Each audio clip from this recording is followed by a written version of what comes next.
Marketing management എന്ന സബ്ജക്റ്റിൻ്റെ second മൊഡ്യൂളിൽ last ടോപ്പിക്കിലേക്ക് കിടക്കുകയാണ്. സോ സെക്കൻഡ് മൊഡ്യൂളിൻ്റെ ലാസ്റ്റ് ടോപ്പിക്കാണ് നമ്മൾ പഠിപ്പിക്കാൻ പോകുന്നത്. നമ്മളിപ്പോൾ പറഞ്ഞു നിർത്തിയിരിക്കുന്ന ടോപ്പിക്കുകളെന്ന് പറഞ്ഞു കഴിഞ്ഞാൽ മാർക്കറ്റ് സെഗ്മെൻറ്റേഷനും മാർക്കറ്റ് ടാർഗറ്റിങ്ങുമാണ്. അപ്പോൾ എൻ്റെ കഴിഞ്ഞ 2 ക്ലാസ്സിലായിട്ട് നമ്മൾ ഡിസ്കസ് ചെയ്തത് മാർക്കറ്റ് സെഗ്മെൻറ്റേഷനും മാർക്കറ്റ് ടാർഗറ്റിങ്ങും. നെക്സ്റ്റ് ടോപ്പിക്, അതായത് സെക്കൻഡ് മൊഡ്യൂളിൻ്റെ അവസാനത്തെ ഒരു ടോപ്പിക് എന്ന് പറയുന്നത് മാർക്കറ്റ് പൊസിഷനിങ് അല്ലെങ്കിൽ ബ്രാൻഡ് പൊസിഷനിങ് ആണ്. ഈ ഒരു ഏരിയയിൽ നിന്നായിരുന്നു കഴിഞ്ഞ വർഷത്തെ എസ്സേ വന്നത്. ഒരു എസ്സേ ഇവിടെ നിന്നായിരുന്നു ഈ പറയുന്ന മാർക്കറ്റ് പൊസിഷനിങ് അല്ലെങ്കിൽ ബ്രാൻഡ് പൊസിഷനിങ്. ഈ ഒരു ടോപ്പിക്കായിരുന്നു നമുക്കൊരു എസ്സേ ആയിട്ട് വന്നത്. ഓക്കെ, സോ എന്താണ് ഈ മാർക്കറ്റ് പൊസിഷനിങ് അല്ലെങ്കിൽ ബ്രാൻഡ് പൊസിഷനിങ്? ഞാനതൊരു എക്സാമ്പിൾ വെച്ച് തന്നെ പറഞ്ഞുതരാം. ഞാനിപ്പോൾ നിങ്ങളെ കാണിക്കുന്നത് ഒരു കമ്പനിയുടെ പേരാണ്. RECKITT. നമുക്ക് റെക്കിറ്റ് എന്ന് വല്ലതും വായിക്കാമല്ലേ?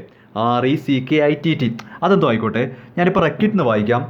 ഈ റെക്കിറ്റ് എന്ന പേരിലുള്ളൊരു കമ്പനിയെ പറ്റി നിങ്ങൾ കേട്ടിട്ടുണ്ടോ? ഇത് വളരെ പ്രശസ്തമായൊരു കമ്പനിയാണ്. പക്ഷേ ഈ ഒരു കമ്പനി നിങ്ങൾക്ക് ഭയങ്കര ഫെമിലിയർ ആണോ? റെക്കിറ്റ് എന്ന കമ്പനിയെ പറ്റി കേട്ടിട്ടുണ്ടോ? ഇവരുടെ ഏതെങ്കിലുമൊക്കെ പ്രോഡക്റ്റുകൾ നിങ്ങൾ യൂസ് ചെയ്തിട്ടുണ്ടോ? അപ്പോൾ ഇങ്ങനൊരു കമ്പനിയെ പറ്റിയുള്ള അവയർനെസ് പൊതുവേ കുറവായിരിക്കും. ഇങ്ങനൊരു കമ്പനിയെപ്പറ്റി കേൾക്കാൻ വലിയ സാധ്യതയില്ല. മെജോറിറ്റി സ്റ്റുഡൻസും ഇങ്ങനൊരു കമ്പനിയെപ്പറ്റി അധികം കേട്ടിട്ടില്ല എന്നാകും ഇപ്പോൾ റിപ്ലൈ പറയുന്നത്. എന്നാൽ ഈ കമ്പനിയുടെ ഒരു സ്ട്രാറ്റജി എന്താണെന്ന് ചോദിച്ചാൽ, ഇവർക്ക് ഇവരുടെ കമ്പനിയുടെ പേര്, റെക്കിറ്റ് എന്ന പേര് വലിയ ഫേമസ് ആകണമെന്നോ എല്ലാവരും അറിയണമെന്നോ വലിയ താല്പര്യമൊന്നുമില്ല. ഇവർ പ്രധാനമായിട്ടും ശ്രദ്ധിക്കുന്നത് ഈ പറയുന്ന മാർക്കറ്റ് പൊസിഷനിങ് അല്ലെങ്കിൽ ബ്രാൻഡ് പൊസിഷനിങ്ങിലാണ്. അതായത് ഈ റെക്കിറ്റ് എന്ന കമ്പനി പ്രൊഡ്യൂസ് ചെയ്യുന്ന അല്ലെങ്കിൽ ഇവരുടെ കീഴിലുള്ള ചില ബ്രാൻഡുകളുണ്ട്. ആ ബ്രാൻഡ് ജനങ്ങളുടെ മനസ്സിൽ ഭയങ്കരമായിട്ട് പതിഞ്ഞിട്ടുണ്ട്. ഞാനിപ്പോൾ അവരുടെ ഒരു ബ്രാൻഡ് പറയുമ്പോൾ നിങ്ങൾക്ക് മനസ്സിലാവും ഈ പറയുന്ന റെക്കിറ്റ് എന്ന കമ്പനിയുടെ ആയിരുന്നോ ആ ഒരു പ്രോഡക്റ്റ് എന്ന്. റെക്കിറ്റ് എന്ന കമ്പനിയുടെ ഏറ്റവും ഫേമസ് ആയൊരു ബ്രാൻഡ് നമ്മളെല്ലാവരുടെയും വീട്ടിൽ ഉപയോഗിക്കുന്നതാണ്. നമ്മൾ ഉറപ്പായിട്ടും ജീവിതത്തിൽ പല തവണ യൂസ് ചെയ്തൊരു സാധനമാണ്. അപ്പോൾ റെക്കിറ്റ് എന്ന കമ്പനി അവരുടെ ഏറ്റവും ഫേമസ് ആയ ഒരു ബ്രാൻഡ് എന്ന് പറയുന്നത്, ഇത് നിങ്ങൾ കേട്ടിട്ടുണ്ടാവും, ഡെറ്റോളാണ്. ഡെറ്റോൾ എന്ന് കേട്ടിട്ടില്ലാത്ത ആരും കാണത്തില്ല. ഡെറ്റോൾ ഇല്ലേ നമ്മളൊക്കെ ഉപയോഗിക്കുന്ന ഡെറ്റോൾ? അപ്പോൾ ഈ ഡെറ്റോൾ എന്ന് പറയുന്നത് ഈ റെക്കിറ്റ് എന്ന കമ്പനിയുടെ ഒരു ബ്രാൻഡാണ്. ഓക്കെ, ഇവിടെ സംഭവിച്ചത് എന്താണെന്ന് ചോദിച്ചാൽ, ഈ റെക്കിറ്റ് എന്ന കമ്പനി ഏറ്റവും കൂടുതൽ ശ്രദ്ധ കൊടുക്കുന്നത് ഈ ഡെറ്റോൾ എന്നൊരു ബ്രാൻഡ് ജനങ്ങളുടെ മനസ്സിലോട്ട് കയറ്റാനാണ്. നമ്മൾ ആരും കടയിൽ ചെന്നതിന് ശേഷം ആൻറ്റിസെപ്റ്റിക് ലിക്വിഡ് താ ചേട്ടാ എന്ന് ചോദിക്കുമ്പോൾ ആ ചേട്ടൻ മോനെ ഡെറ്റോൾ മതിയോ എന്നാണോ ചോദിക്കുന്നത്? നിങ്ങളൊരു മെഡിക്കൽ സ്റ്റോറിൻ്റെ ഫ്രണ്ടിൽ പോയി നിന്നിട്ട് പറയുവാണ്, ചേട്ടാ ഒരു ആൻറ്റിസെപ്റ്റിക് ലിക്വിഡ് തന്നേ. അപ്പോൾ ആ ചേട്ടൻ, മെഡിക്കൽ സ്റ്റോറിലെ ചേട്ടൻ ചോദിക്കുവാണ്, ഡെറ്റോൾ മതിയോ? ഇങ്ങനല്ല നമ്മളിത് വാങ്ങുന്നത്. ചേട്ടാ ഒരു ഡെറ്റോൾ. നമുക്ക് ഡെറ്റോളാണ് ആ പ്രോഡക്റ്റ്. ഡെറ്റോൾ എന്ന് പറയുന്ന ബ്രാൻഡ് അത്രത്തോളം ജനങ്ങളുടെ മനസ്സിൽ കയറി കഴിഞ്ഞു. അതിനെയാണ് ബ്രാൻഡ് പൊസിഷനിങ്. അത് തന്നെയാണ് ഈ മാർക്കറ്റ് പൊസിഷനിങ്. ജനങ്ങളുടെ മനസ്സിൽ ഒരു പൊസിഷൻ, ഒരു ഇമേജ് ഉണ്ടാക്കിയെടുക്കുക. ഒരു കമ്പനിയിലെ പെർട്ടിക്കുലർ ബ്രാൻഡ്സുകളെ ജനങ്ങളുടെ മനസ്സിൽ ഒരു കംപ്ലീറ്റ് ഇമേജ് ഉണ്ടാക്കി എടുക്കുന്നതിനെയാണ് ഈ മാർക്കറ്റ് പൊസിഷനിങ് എന്ന് പറയുന്നത്. അപ്പോൾ ഈ കമ്പനി, ഈ റെക്കിറ്റ് എന്ന കമ്പനിക്ക് ആ കമ്പനിയുടെ പേര് എല്ലാവരും അറിയണമെന്നോ അതിനൊരു ഇമേജ് ഉണ്ടാവണമെന്നോ അല്ല അവർ നോക്കുന്നത്. അവരുടെ ഏറ്റവും വലിയ ബ്രാൻഡായ ഡെറ്റോൾ എന്ന് പറയുന്നത് ആൾക്കാരെല്ലാം ഈ പറയുന്ന പേര് കംപ്ലീറ്റ് ആയിട്ട് പഠിച്ചിരിക്കണം. ഇതുപോലെ വേറെ ഉണ്ട് പ്രോഡക്റ്റ്, ഒരുപാടുണ്ട്. ഇപ്പോൾ ജ്യോതി ലബോറട്ടറീസ് എന്ന് പറഞ്ഞാൽ കുറേ പേർക്ക് അത്ര പിടി കാണത്തില്ല. ജ്യോതി ലബോറട്ടറീസ് എവിടെയൊക്കെയോ കേട്ടിട്ടുണ്ട്. ജ്യോതി ലബോറട്ടറീസ് ഇങ്ങനെയൊക്കെ ചോദിക്കും. ചിലർക്കൊക്കെ അറിയാം, പക്ഷെ അങ്ങോട്ട് പിടുത്തം കിട്ടത്തില്ല. പക്ഷേ ദാ പിടിച്ചോ, ഉജാല എന്ന് പറഞ്ഞാൽ അറിയാത്തവരാരാണ്? ഇതും ബ്രാൻഡ് പൊസിഷനിങ്ങിന് എക്സാമ്പിളാണ്. ജ്യോതി ലബോറട്ടറീസ് എന്ന് പറയുന്ന കമ്പനിയുടെ ഏറ്റവും ഫേമസ് ആയൊരു ബ്രാൻഡാണ് ഉജാല. ഇതുപോലെ കമ്പനികൾ ബ്രാൻഡ് ജനങ്ങളുടെ മനസ്സിലോട്ടൊരു ഇന്നർ മൈൻഡിലോട്ട് അങ്ങ് ഈ ഒരു ഇമേജ് ക്രിയേറ്റ് ചെയ്തെടുക്കുന്നതിനെയാണ് ഈ മാർക്കറ്റ് പൊസിഷനിങ്. ഇത് തന്നെയാണ് സത്യത്തിൽ ബ്രാൻഡ് പൊസിഷനിങ്ങും. നമ്മളൊരു പുതിയ ബ്രാൻഡ് കൊണ്ടുവന്ന് വിജയിപ്പിച്ചെടുക്കുന്നതിനെയാണ് ബ്രാൻഡ് പൊസിഷനിങ് എന്നും വിളിക്കുന്നത്. അപ്പോൾ മാർക്കറ്റ് പൊസിഷനിങ് എന്ന് പറഞ്ഞാൽ ഞാൻ ഈ പറഞ്ഞത് തന്നെയാണോ, ഡെറ്റോൾ. നമ്മുടെ മനസ്സിൽ ഡെറ്റോൾ എന്ന ബ്രാൻഡ് അങ്ങ് പതിഞ്ഞുപോയി. ഉജാല, ഈ ഡെറ്റോൾ, ഉജാല തുടങ്ങിയ കുറേ ബ്രാൻഡുകളില്ലേ, നമ്മൾ കടയിൽ ചെന്നിട്ട് ആ ബ്രാൻഡാണ് പറയുന്നത്, അത് മാത്രം മതി. ആ ഒരു ബ്രാൻഡിൻ്റെ പേര് പറഞ്ഞ് മേടിക്കുവാണ്. അവിടെ വേറൊരു ഓപ്ഷൻ കാണത്തില്ല. അത്രത്തോളമാണ് ആ ബ്രാൻഡ് നമ്മുടെ മനസ്സിൽ പതിഞ്ഞത്. ഏറ്റവും വലിയ 2 എക്സാമ്പിൾ എന്ന് പറയുന്നത് നമ്മളെ സംബന്ധിച്ച് നമുക്ക് പറയാം ഡെറ്റോളും ഉജാലയും ഒക്കെയാണ്. കാര്യം അതിന് വേറൊരു പേരില്ല.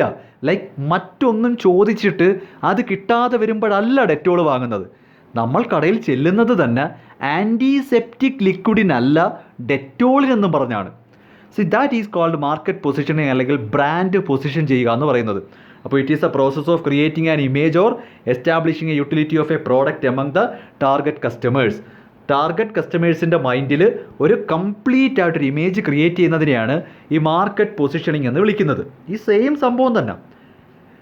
ഇനി അതിൻ്റെ പിന്നിലെ ചില പ്രിൻസിപ്പിൾസ്, അതായത് കൃത്യമായിട്ട് പൊസിഷൻ ചെയ്യാൻ, ജനങ്ങളുടെ മനസ്സിലേക്ക് അങ്ങ് ആഴത്തിൽ ഇറങ്ങാനായിട്ട് നമ്മൾ മെയിനായിട്ട് എന്തൊക്കെയാണ് ചെയ്യേണ്ടത്?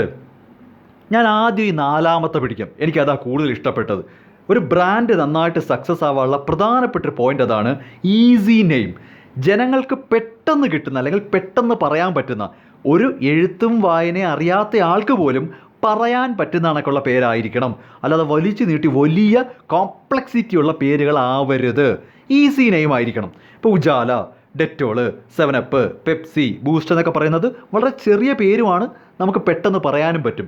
സോ ഈസി നെയിം ആയിരിക്കണം എന്നതാണ് ഒന്നാമത്തെ കാര്യം. 2, ഏറ്റവും ആദ്യം എസ്റ്റാബ്ലിഷ് ചെയ്യാൻ ശ്രമിക്കുക. ഇപ്പോൾ അതെനിക്ക് പെട്ടെന്ന് ഓർമ്മ വരുന്നതെന്ന് പറഞ്ഞാൽ, ഈ പറയുന്ന ഉജാലയ്ക്കും ഡെറ്റോളിനും ഒന്നും വലിയ സബ്സ്റ്റിറ്റ്യൂട്ട് ഇല്ലാത്തത് ചിലപ്പോൾ അവരായിരിക്കും അത് ആദ്യമായിട്ട് കൊണ്ടുവന്നത്. അപ്പോൾ അത് ജനങ്ങൾക്കങ്ങ് ഇഷ്ടപ്പെട്ടു. ഇനി ജനങ്ങളത് മാറ്റി വാങ്ങാൻ തയ്യാറാവില്ലായിരിക്കാം. അപ്പോൾ കഴിവതും ഫസ്റ്റ് തന്നെ കൊണ്ടുവരാൻ നോക്കുക ആ ബ്രാൻഡ്. ഇപ്പോൾ ഉജാല തന്നെയല്ലേ പിന്നെ ഉജാല സ്റ്റിഫാൻ ഷൈൻ എന്ന ഐഡിയയും കൊണ്ടുവരുന്നത്. സി ഉജാല എന്ന പ്രോഡക്റ്റ് ഇറങ്ങി എത്രയോ വർഷങ്ങൾക്ക് ശേഷമാണ് അവർ സ്റ്റിഫാൻ ഷൈൻ കൊണ്ടുവരുന്നത്. അതും അവർ തന്നെയാണ് ആദ്യമായിട്ട് അവതരിപ്പിക്കുന്നത്. സി അവിടെയൊക്കെ തന്നെയും മറ്റൊരാൾക്ക് അവതരിപ്പിക്കായിരുന്നു, പക്ഷേ ഇവരായിരിക്കും ഫസ്റ്റ് കൊണ്ടുവരുന്നത്. അപ്പോൾ എപ്പോഴും ഒരു പുതിയ ബ്രാൻഡ് വരുമ്പോൾ മാർക്കറ്റിൽ ആദ്യമായിട്ട് വരുന്നത് അവരാണെങ്കിൽ ഒരു അപ്പർ ഹാൻഡ് കിട്ടും. ഇനി അതല്ല, അവരല്ല ആദ്യമായിട്ട് വരുന്നതെങ്കിൽ, ഇപ്പോൾ എപ്പോഴും നമ്മൾ തന്നെ ഫസ്റ്റ് അടിക്കണമെന്നില്ലല്ലോ, നമ്മളല്ല ആദ്യമായിട്ട് വരുന്നതെങ്കിൽ നമ്മുടെ എക്സിസ്റ്റിംഗ് ബ്രാൻഡ് ഉണ്ടല്ലോ, ആ എക്സിസ്റ്റിംഗ് ബ്രാൻഡിൽ എന്തെങ്കിലും സ്മോൾ ചേഞ്ച് വരുത്തി പുതിയതാണെന്ന് കാണിക്കണം. ഇത് സത്യത്തിൽ എല്ലാ കമ്പനികളും ചെയ്യുന്നുണ്ട്. പ്രത്യേകിച്ച് ഈ കാറ്, ബൈക്കൊക്കെ നിങ്ങൾ ശ്രദ്ധിച്ചാൽ മനസ്സിലാവും. പുതിയ മോഡലെന്നും പറഞ്ഞ് നടക്കുന്നതിന് വലിയ വ്യത്യാസമൊന്നും കാണത്തില്ല. ലെഫ്റ്റ് സൈഡിലെ സ്റ്റിക്കർ എടുത്ത് റൈറ്റ് സൈഡിൽ ഒട്ടിച്ചിട്ട് പറയും പുതിയ മോഡലാണ്, ലിമിറ്റഡ് എഡിഷൻ ആണെന്ന്. എന്ന് പറയുന്ന പോലെ ഓൾറെഡി എക്സിസ്റ്റിംഗ് ആയ ബ്രാൻഡിൽ തന്നെ ചില മാറ്റങ്ങളൊക്കെ വരുത്തി ഇറക്കുക. ഇങ്ങനെയും കുറേ കാര്യങ്ങളുണ്ട്. ഈ പാക്കേജിനകത്ത് മാറ്റം വരുത്താം, കളറിനകത്ത് മാറ്റം വരുത്താം, ഷേപ്പിനകത്ത് മാറ്റം വരുത്താം. അങ്ങനെ മാറ്റം വരുത്തുമ്പോൾ നമ്മളതൊരു പുതിയ പ്രോഡക്റ്റായിട്ട് കണക്കാക്കും. അങ്ങനെ ചെയ്യാം. ദെൻ കോമ്പറ്റീറ്റേഴ്സിൻ്റെ സ്ട്രാറ്റജി മനസ്സിലാക്കി അതനുസരിച്ചും കൃത്യമായിട്ട് ബ്രാൻഡ് ഇറക്കാം. അപ്പോൾ ഒരു പുതിയ ബ്രാൻഡ് അല്ലെങ്കിൽ ഒരു ബ്രാൻഡ് പൊസിഷൻ ചെയ്യുമ്പോൾ ഏറ്റവും പ്രധാനപ്പെട്ടതെന്ന് ഞാൻ വിശ്വസിക്കുന്നത് പേരാണ്. ഇപ്പം മെഡിമിക്സ് എന്നൊക്കെ പറയുമ്പോൾ നമുക്ക് ഓക്കെ, നമ്മുടെ മനസ്സിൽ നിൽക്കും. ലെക്സ്, LUX, 3 അക്ഷരമേ ഉള്ളൂ, ലെക്സ് എന്നൊക്കെ പറയാം. അല്ലാതെ നീട്ടി വരിച്ചൊരു 3 വരിയൊന്നും ആയിരിക്കത്തില്ല സോപ്പിൻ്റെ പേര്. ഇപ്പോൾ ഒരു സോപ്പിൻ്റെ പേരിനകത്ത്, മിക്കവാറും സോപ്പുകളുടെ പേരിനകത്ത് 2 വേർഡ്സ് ഒന്നും അങ്ങനെ വരത്തില്ല. ഇപ്പോൾ ലെക്സ്, റെക്സോണ, നമ്പർ 1 എന്ന ലിറിൽ എന്നൊക്കെ പറയുന്ന പോലെ ഒറ്റ വാക്കായിരിക്കും. അല്ലാതെ 3, 4, 5 വാക്കൊന്നും അങ്ങനെ കാണത്തില്ല സോപ്പുകൾക്ക്. പറയുന്നത് മനസ്സിലാവുന്നുണ്ടോ? അപ്പോൾ ഈസി നെയിം ആയിരിക്കണം. മാക്സിമം മാർക്കറ്റിൽ ആദ്യം എത്താൻ നോക്കുക.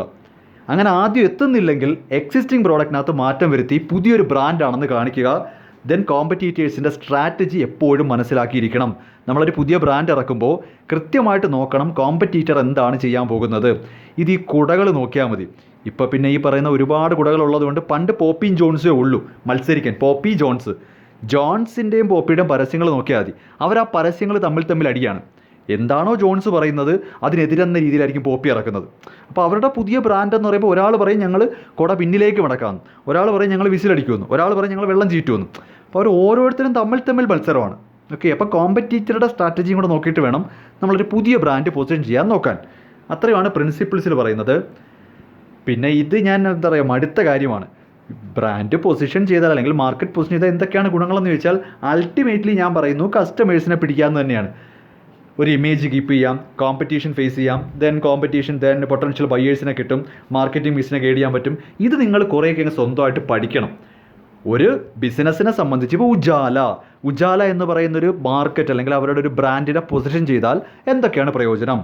ഡെറ്റോൾ, ഇവർക്ക് കിട്ടുന്ന അഡ്വാൻറ്റേജ് എന്താണ്? ഈ 2 പ്രോഡക്റ്റ് ഓർത്താൽ മതി കേട്ടോ, ഉജാലയും ഡെറ്റോളും. കാര്യം ഇതിന് പകരമായിട്ട് എന്തെങ്കിലും ചോദിച്ച് നമ്മൾ അങ്ങനെ വാങ്ങിയിട്ടില്ല. നിങ്ങൾ വാങ്ങിയിട്ടുണ്ടായിരിക്കാം, ഞാൻ ഇതുവരെ അങ്ങനെ ഡെറ്റോളിന് പകരമായിട്ട് മറ്റൊന്നും വാങ്ങിയിട്ടില്ല. ഞാൻ വീട്ടിലോട്ട് ഡെറ്റോളിന് പകരമായിട്ട് മറ്റൊന്നും വാങ്ങിയിട്ടില്ല. അതുപോലെ തന്നെ വീട്ടുകാരും ഉജാലയ്ക്ക് പകരമായിട്ട് മറ്റൊരു പ്രോഡക്റ്റ് വാങ്ങിയതായിട്ടും എൻ്റെ അറിവിലില്ല. അപ്പോൾ ഇത് രണ്ടും ഭയങ്കര ബ്രാൻഡ് പൊസിഷനിങ് ആണ്. നമ്മൾ ആ ബ്രാൻഡ് തന്നെ ചോദിച്ച് മേടിക്കുവാണ്. പക്ഷേ ഇപ്പോൾ ബൂസ്റ്റിന് പകരം ഹോർലിക്സ് വാങ്ങാം, ഹോർലിക്സിന് പകരം കോംപ്ലാൻ വാങ്ങാം, അങ്ങനെയൊക്കെ ചെയ്യാം. 7 പകരം പെപ്സി വാങ്ങാം, പെപ്സിക്ക് പകരം ലിംക വാങ്ങാം, അതങ്ങനെയൊക്കെ ചെയ്യാം. പക്ഷേ ഈ പറയുന്ന ഡെറ്റോൾ, ഉജാല എനിക്ക് ഭയങ്കര 2 എക്സാമ്പിൾസാണ്. അതിന് പകരമായിട്ട് എന്തെങ്കിലും വാങ്ങിയതായിട്ട് അറിയാമെങ്കിൽ നിങ്ങൾ ഓക്കെ, മാക്സിമം എന്തെങ്കിലും ഒരെണ്ണം കൂടെയൊക്കെ വാങ്ങിയിരിക്കാം. ഞാൻ എന്തായാലും വാങ്ങിയിട്ടില്ല, ചിലപ്പോൾ നിങ്ങൾ വാങ്ങി കാണുമായിരിക്കാം. എന്തായാലും അതാണ് ഈ ബ്രാൻഡ് പൊസിഷനിങ്ങിൻ്റെ വലിയൊരു എക്സാമ്പിൾ. ഇത് വേണമെങ്കിൽ ചോദിക്കാം. പൊസിഷനിങ് എറേഴ്സ് എന്ന് പറയും. അതായത് ഒരു കമ്പനിയെ സംബന്ധിച്ച് ബ്രാൻഡ് അല്ലെങ്കിൽ മാർക്കറ്റ് പൊസിഷൻ ചെയ്യുമ്പോൾ അവർക്കുണ്ടാകുന്ന തെറ്റുകളാണ്. ഇതിൽ ഈ അണ്ടർ പൊസിഷനിങ്, ഓവർ പൊസിഷനിങ് എന്നൊക്കെ പറയുന്നത് ജനങ്ങളുടെ മനസ്സിൻ്റെ പോയിൻ്റ് ഓഫ് വ്യൂ, അതായത് കസ്റ്റമേഴ്സിൻ്റെ പോയിൻ്റ് ഓഫ് വ്യൂ ചിന്തിക്കുക. അണ്ടർ എന്ന വാക്കും ഓവർ എന്ന വാക്കും കസ്റ്റമേഴ്സിൻ്റെ പോയിൻ്റ് ഓഫ് വ്യൂവിൽ ചിന്തിക്കുക. അണ്ടർ പൊസിഷനിങ് എന്ന് പറഞ്ഞു കഴിഞ്ഞാൽ കമ്പനി വലിയ ആനയാണ്, ചേനയാണെന്ന് പറഞ്ഞ് ഭയങ്കര ബ്രാൻഡായിരിക്കും ഇറക്കുന്നത്. പക്ഷേ കസ്റ്റമേഴ്സ് അതിനെ ഒരു സാധാരണ ബ്രാൻഡായിട്ടേ കാണത്തുള്ളൂ. കസ്റ്റമേഴ്സ് അത് അണ്ടർ പൊസിഷനിങ് ആയിരിക്കും, അവർക്കത് വലിയ സംഭവമായിട്ടൊന്നും തോന്നത്തില്ല. അതാണ് അണ്ടർ പൊസിഷനിങ്. കമ്പനി ഇതാ വരുന്നു, വലിയ സംഭവമായിട്ടൊക്കെ വരാൻ പോകുന്നു എന്നൊക്കെ പറഞ്ഞ് വലിയ സംഭവമായിട്ടാണ് കമ്പനി വിചാരിച്ചിരിക്കുന്നത്. കസ്റ്റമർ അതിനെ മാർക്കറ്റിലുള്ള ബാക്കിയുള്ള എല്ലാ ബ്രാൻഡും പോലെ ഒരു ബ്രാൻഡ് അത്രേ കാണത്തുള്ളൂ. അങ്ങനെ സംഭവിച്ചാൽ അതാണ് അണ്ടർ പൊസിഷനിങ്. അപ്പോൾ അണ്ടർ പൊസിഷനിങ് എന്ന് പറയുന്നത് കസ്റ്റമറുടെ പോയിൻ്റ് ഓഫ് വ്യൂ ആണ്. കസ്റ്റമർ അതിന് വലിയ വില കൊടുക്കുന്നില്ല. അടുത്ത ഓവർ പൊസിഷനിങ്. ഓവർ പൊസിഷനിങ് എന്താണെന്ന് ചോദിച്ചു കഴിഞ്ഞാൽ, ഇവിടെ എക്സാമ്പിൾ കേട്ടോണേ. കമ്പനി ഡയമണ്ട് റിങ് 10,000 രൂപയ്ക്ക് വരെ ഇറക്കിയിട്ടുണ്ട്. ഞങ്ങൾ ഡയമണ്ട് റിങ്ങുകൾ അവതരിപ്പിക്കുന്നു, വില പറയുന്നില്ല, പക്ഷേ വില 10,000 പരസ്യത്തിലൊന്നും അവർ വില പറഞ്ഞിട്ടില്ല. ഞങ്ങളിതാ അവതരിപ്പിക്കുന്നു പുതിയ ഡയമണ്ട് റിങ്സ്, പക്ഷേ അവരുദ്ദേശിക്കുന്നത് 10,000 രൂപ തൊട്ടാണ്. ജനങ്ങൾ അതിനെ ഓവർ പൊസിഷൻ ചെയ്യും. സാർ, അത് ജനങ്ങൾ വിചാരിക്കും, ഡയമണ്ട് റിങ് എന്തായാലും 50,000 രൂപയിൽ കുറയാതെ കിട്ടത്തില്ല, എന്നാൽ പിന്നെ അങ്ങോട്ട് പോകണ്ട. ഇതാണ് ഓവർ പൊസിഷനിങ്. കസ്റ്റമേഴ്സ് വിചാരിക്കും അത് ഭയങ്കര വലിയ ബ്രാൻഡാണ്, നമുക്കത് വാങ്ങാനൊന്നും പറ്റത്തില്ല, പക്ഷേ യഥാർത്ഥത്തിൽ അത്രയും വിലയൊന്നും കാണില്ല. അപ്പോൾ ഇത് കസ്റ്റമറുടെ പോയിൻ്റ് ഓഫ് വ്യൂവിലാണ് അണ്ടർ ഓവർ എന്ന വാക്ക് വരുന്നത്. അപ്പോൾ എന്താ അണ്ടർ പൊസിഷനിങ്? അണ്ടർ പൊസിഷനിങ് എന്ന് പറഞ്ഞാൽ കമ്പനി ഭയങ്കര ബിഗ് ബ്രാൻഡായിട്ട് ഇറക്കുമെങ്കിലും കസ്റ്റമേഴ്സ് അതിനെ ജസ്റ്റ് ഒരു എൻട്രി, ബാക്കിയുള്ള എല്ലാ ബ്രാൻഡും പോലെ ഒരു എൻട്രി ആയിട്ടേ കാണത്തുള്ളൂ. അപ്പോൾ കസ്റ്റമർ അതിനെ അണ്ടർ പൊസിഷൻ ചെയ്യും. എന്താ ഓവർ പൊസിഷൻ? കമ്പനി അത്ര വലിയ സംഭവമായിട്ടല്ല ഇറക്കിയത്, ഒരു 10,000 രൂപ വരെയൊക്കെ അവർ ഉദ്ദേശിച്ചോളൂ. കസ്റ്റമർ തെറ്റിദ്ധരിക്കുന്നതാണ് ഇതൊരു ഭയങ്കര വലിയ ബ്രാൻഡായിരിക്കും, 50,000 രൂപയിൽ കുറയാതെ കിട്ടത്തില്ല. അതാണ് ഓവർ പൊസിഷനിങ്. അപ്പോൾ ഇത് രണ്ടും കസ്റ്റമറുടെ മൈൻഡിലാണ് റീഡ് ചെയ്യുന്നത്. ഓക്കെ, ദെൻ ഈ കൺഫ്യൂസ്ഡ് പൊസിഷനിങ്ങും ഡൗട്ട്ഫുൾ പൊസിഷനിങ്ങും ചിലപ്പോൾ നമ്മുടെയൊക്കെ ലൈഫിൽ ഉണ്ടായ കാര്യമായിരിക്കും. നമുക്ക് തന്നെ ഒരു സംശയം വരും, ഇത് ഇത്രയും വലിയ ബ്രാൻഡ്, ഇത് എത്ര രൂപയ്ക്കായിരിക്കും കിട്ടുന്നത്, ഇത് നമുക്കുള്ളതായിരിക്കുമോ, ഇതിൻ്റെ ഫീച്ചേഴ്സൊക്കെ കൊള്ളാവോ, ഇത് എനിക്കുള്ളതാണ്. അങ്ങനെ ആ ബ്രാൻഡിനെ പറ്റി ആകെപ്പാടെ ഒരു കൺഫ്യൂഷൻ നിൽക്കും. നമുക്കങ്ങോട്ട് ഉറപ്പില്ല ഇത് നമുക്ക് വിലയിൽ ഒതുങ്ങുന്നതായിരിക്കുമോ. പല പ്രോഡക്റ്റിൽ ഇപ്പോൾ ചില സാഹചര്യം, ഇപ്പോൾ എക്സാമ്പിൾ കറക്റ്റ് ഓർമ്മ വരുന്നില്ല, ചില പ്രോഡക്റ്റൊക്കെ നമ്മൾ വാങ്ങാനായിട്ട് എത്ര രൂപയാണെന്നറിയാതെ കുറേ പൈസ എടുത്തുകൊണ്ട് പോകും. കാര്യം ആ ഒരു പ്രോഡക്റ്റിനെ പറ്റി നമുക്ക് അത്രയ്ക്ക് അറിയില്ല. ആ ഒരു ബ്രാൻഡ് ഇതിന് എത്ര രൂപയായിരിക്കാം, ചിലപ്പോൾ വളരെ വിലക്കുറവായിരിക്കും, ചിലപ്പോൾ വില കൂടുതലായിരിക്കും. അപ്പോൾ നമ്മൾ ഉദ്ദേശിക്കുന്ന ഇത്രയേ ഉള്ളൂ. ഈ കൺഫ്യൂസ്ഡ് അല്ലെങ്കിൽ ഡൗട്ട്ഫുൾ എന്ന് പറഞ്ഞാൽ ജനങ്ങളെ സംബന്ധിച്ച്, കസ്റ്റമേഴ്സിനെ സംബന്ധിച്ച് ആ ബ്രാൻഡിനെ പറ്റി പറയുന്നത് അത്രയ്ക്ക് അങ്ങോട്ട് ക്ലിയർ ആവുന്നില്ല. അവർക്കൊരു ഉറപ്പില്ല അത് അവരുടെ ഫീച്ചേഴ്സും പ്രൈസും കാര്യങ്ങളുമൊക്കെ അവർക്ക് ആപ്റ്റാണോ, കസ്റ്റമേഴ്സിന് ആപ്റ്റാണോ എന്നൊരു ഉറപ്പില്ല. ഇതും വേണമെന്നുണ്ടെങ്കിൽ കൃത്യമായിട്ട് പറഞ്ഞാൽ ഈ പ്ലാറ്റിനം ആക്ച്വലി വില കൂടിയ സാധനം തന്നെയാണ്, എങ്കിലും ഞാൻ ഒന്ന് പറഞ്ഞുതരാം. കാരണം ഈ പ്ലാറ്റിനം അത്ര കോമൺ അല്ല, സ്വർണം പോലെ അത്ര കോമൺ അല്ലല്ലോ. ഇപ്പോൾ പ്ലാറ്റിനത്തിൻ്റെ ഒരു പരസ്യം വരുന്നു, ഒരു ജുവലറിയിലെ പരസ്യമാണ് പ്ലാറ്റിനം. ജസ്റ്റ് ഒരു പരസ്യം മാത്രമേ ഉള്ളൂ, വിലയൊന്നും നമുക്കറിയില്ല. അപ്പോൾ നമ്മൾ നോക്കുമ്പോൾ പ്ലാറ്റിനുമായിട്ട് ബന്ധപ്പെട്ടൊരു പരസ്യമാണ്. നമ്മൾ കുറച്ച് കൺഫ്യൂസ്ഡ് ആയിരിക്കും. പ്ലാറ്റിനം എന്ന് പറയുമ്പോൾ അതിന് എത്ര രൂപയായിരിക്കും? ഈ പ്ലാറ്റിനം വാങ്ങിയാൽ അത് വിറ്റ് പോകുമോ? സ്വർണം പോലെ പ്ലാറ്റിനത്തിനൊക്കെ ഡിമാൻഡ് ഉണ്ടോ? പ്ലാറ്റിനം മേടിച്ചാൽ അത് പണയം വയ്ക്കുമോ? പ്ലാറ്റിനം വാങ്ങിക്കഴിഞ്ഞാൽ നമുക്കത് ബാങ്കിൽ കൊണ്ടുപോയി പണയം വയ്ക്കാൻ പറ്റുമോ? ഇങ്ങനെ പല സംശയങ്ങൾ നിൽക്കുന്നെങ്കിൽ അതൊരു കൺഫ്യൂസ്ഡ് പൊസിഷനിങ് ആണ്. ജുവലറി ഷോപ്പുകാർ പറയുന്നത് പ്ലാറ്റിനം അവിടെ ഉണ്ടെന്നാണ്, പക്ഷെ നമുക്ക് ആകെപ്പാടെ കൺഫ്യൂഷനാണ്. ഇതിന് എത്ര രൂപയായിരിക്കും, ഇത് നമുക്ക് ആപ്റ്റ് ആയിരിക്കുമോ, ഇത് വാങ്ങിക്കഴിഞ്ഞാൽ റീസെയിലബിൾ വാല്യൂ ഉണ്ടോ, ഇത് ബാങ്കിൽ കൊണ്ടു ചെന്നാൽ പണയം വയ്ക്കാൻ പറ്റുമോ, ഇങ്ങനെ ഒരുപാട് സംശയങ്ങൾ നിന്നാൽ അതാണ് ഈ പറയുന്ന കൺഫ്യൂസ്ഡ് അല്ലെങ്കിൽ ഡൗട്ട്ഫുൾ പൊസിഷനിങ്. ഇത്രയുമാണ് നമുക്ക് മാർക്കറ്റ് പൊസിഷനിങ് എന്നൊരു ജനറൽ ടോപ്പിക്കിൽ വരുന്നത്. ഇതിൻ്റെ ഭാഗമായിട്ട് തന്നെ വരുന്നതാണ് പൊസിഷനിങ് ഓഫ് ദ ബ്രാൻഡ്. ഇത് തന്നെയാണ് സംഭവം, ഒരു ബ്രാൻഡ് ജനങ്ങളുടെ മനസ്സിലേക്ക് എത്തിക്കുക. അവിടെ നിങ്ങൾ മനസ്സിലാക്കേണ്ട ഒരു വാക്കാണ് പെർപെച്വൽ മാപ്പിംഗ് എന്ന് പറയും.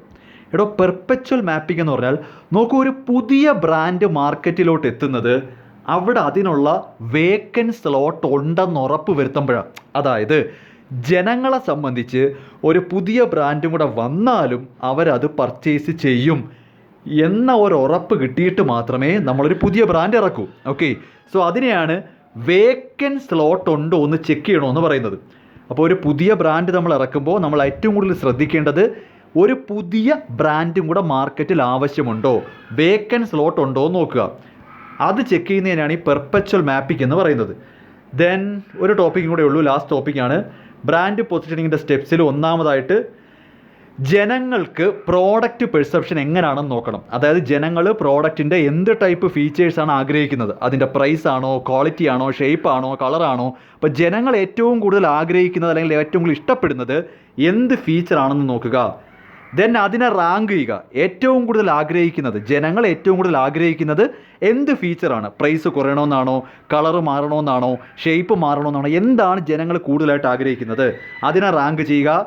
ദെൻ കസ്റ്റമേഴ്സിൻ്റെ നോളജിനെ പറ്റി പഠിക്കുക, കസ്റ്റമേഴ്സിൻ്റെ ഒപ്പീനിയൻ എടുത്തതിന് ശേഷം ലാസ്റ്റ് സ്ലോട്ട്, അതായത് ഇങ്ങനൊരു ബ്രാൻഡിന് അവിടെ ആവശ്യമുണ്ടോ എന്ന് പഠിക്കുക. ഈ രീതിയിൽ തന്നെയാണ് പുതിയ ബ്രാൻഡുകളെല്ലാം ഇറക്കുന്നത്. ഇപ്പോൾ ഏതൊരു കമ്പനി ആയാലും അവരുടെ എക്സിസ്റ്റിംഗ് പ്രോഡക്റ്റിനെ മോഡിഫൈ ചെയ്യുമ്പോഴോ അല്ലെങ്കിൽ പുതിയ ഒരു കമ്പനി അല്ലെങ്കിൽ പുതിയൊരു ബ്രാൻഡ് ഇറക്കുമ്പോഴോ അവർ നോക്കുന്ന ഇത് തന്നെയാണ്, വേക്കൻറ്റ് സ്ലോട്ട് അവിടെ ഉണ്ടോ, അവർക്ക് ആ പറയുന്ന ബ്രാൻഡിന് ഡിമാൻഡ് കിട്ടുമോ. ഇതിനെയാണ് ബ്രാൻഡ് പൊസിഷനിങ് എന്ന് വിളിക്കുന്നത്. അപ്പോൾ ഇത്രയുമാണ് മാർക്കറ്റിംഗ് മാനേജ്മെൻറ്റിൻ്റെ സെക്കൻഡ് മൊഡ്യൂൾ എന്ന് പറയുന്നത്.